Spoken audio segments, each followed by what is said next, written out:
नमस्कार सर्वांना.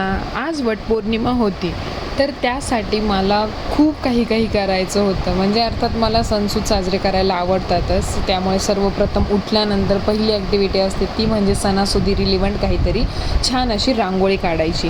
ती मी अर्थात छान सडा रांगोळी करून घेतलंच आणि त्यानंतर मस्तपैकी अंघोळ करून देवाच्या पाया पडून स्वयंपाकाच्या तयारीला लागले. आज पुरणपोळीचा नैवेद्य होता, त्यामुळे खूपच धांदल होती सकाळची माझी स्वयंपाकाची.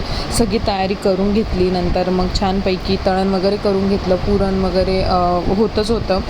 नंतर भजे वगैरे ऑलमोस्ट सगळा स्वयंपाक रेडी झाला. मग देवबाप्पाला नमस्कार करून छानपैकी नैवेद्य मांडला आणि मला ऑफिसचं काम होतं, त्यामुळे वेळेत लॉग इन करायचं होतं. असं मी अगदी खूपच नर्वस मनानेच ऑफिसच्या कामाला बसले.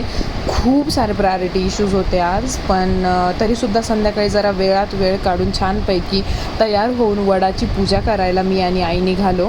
तर छानपैकी असं रेडी झालेलो आणि इकडे वडाची पूजा करायला आम्ही आलो. जवळच आमच्या घराच्या इथे एक झाड आहे. छानपैकी अगदी मनोभावे पूजा झाली.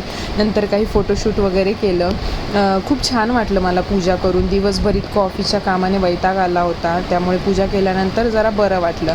तर मी असंच छान आवरलेल्या याच्यातच पुढच्या ऑफिसच्या कामाला बसले. तोपर्यंत आमचे हे देखील आले होते आणि पहिल्यांदाच मी पूर्ण दिवसभर उपवास पकडून त्यांच्या हाताने नेहमीप्रमाणे ह्या वटपौर्णिमेच्या दिवशी उपवास सोडला.